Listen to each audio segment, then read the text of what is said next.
नवंबर में ऐसी तब्दीली शुरू हो जाएगी कि बहुत से लोगों के अरमान टूट जाएंगे कि उन्होंने सोचा कुछ था, हुआ कुछ है उनके साथ। डॉक्टर उमर फारूक के मुताबिक नवंबर में ऐसा क्या होगा, आईएसआई और एमआई की लड़ाई क्यों शुरू हो गई है, ये बहुत अहम पॉइंट है दोस्तों। ये भी आपके सामने रखेंगे जिससे असल हकीकत आपको मालूम हो जाएगी कि आखिर हो क्या रहा है। फिर एहतजाज कितने दिनों में होगा, इमरान खान को क्या पैगाम पहुंचाए जा रहे हैं, सारी डिटेल्स आपके सामने इस वीडियो में रखते हैं। सबसे पहले डॉक्टर उमर फारूक कहते हैं कि देखें, अदलिया का अब नया जन्म होने जा रहा है। 26वीं आईनी तरमीम का केस भी लगा हुआ है। अब आप देखेंगे कि अदलिया पाकिस्तान में स्ट्रॉन्ग होना शुरू हो जाएगी। मैं हमेशा ये कहता आ रहा हूँ कि इस वक्त मुझे सिर्फ दो लोग जो हैं वो ताकतवर नजर आ रहे हैं, एक पाकिस्तान में अदलिया और दूसरा इमरान खान। ये दो जो हैं वो पाकिस्तान में ताकतवर होते नजर आ रहे हैं।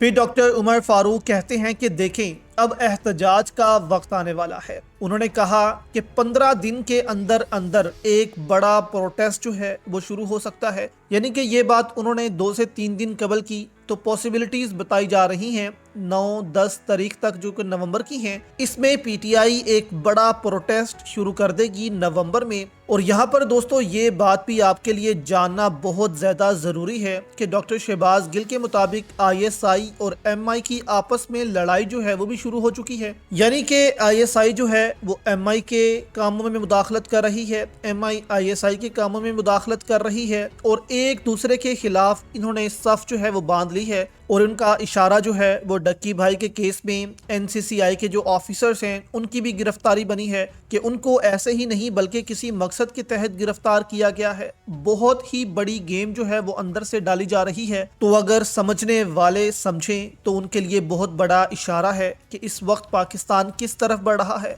अब यहाँ पर उन्होंने वजीर आजम और एक अहम शख्सियत के बारे में क्या कहा है वो भी आपके सामने रखते हैं। वो कहते हैं कि नवंबर में तब्दीली है। मैं आपको लिख कर देता हूँ कि नवंबर तब्दीली का महीना है। उन्होंने कहा कि नवंबर की पहली तारीख से ही जो सितारों के असरात हैं वो आना शुरू हो जाएंगे और आपको तब्दीलियां नजर आना शुरू हो जाएंगी। उन्होंने कहा कि धोखा और फ्रॉड जो है वो होगा। और मजे की बात यह है कि जिसके साथ धोखा होगा उसको भी मालूम है कि मुझसे धोखा हो जाएगा, लेकिन वो कर कुछ नहीं सकेगा क्योंकि उसको मालूम है कि हमने भी धोखा किया है और धोखे से ही आए हैं। तो यहाँ पर वो कहते हैं कि इमरान खान जो है उन तक पैगाम पहुंच चुके हैं और जो आगे करना है वो सारे मामला जो हैं वो डिस्कस भी हो चुके हैं। जबकि उन्होंने कहा कि वजीर आजम और बुर्ज जद्दी का एक शख्स, अब वो हमेशा कहते हैं कि वजीर आजम और बुर्ज जद्दी का एक शख्स, यानी कि दो शख्स हैं पाकिस्तान में जो मुश्किल में आने वाले हैं और बहुत जल्द उनके नाम और उनकी जो मुश्किलात हैं वो भी अवाम के सामने आ जाएंगी कि उनका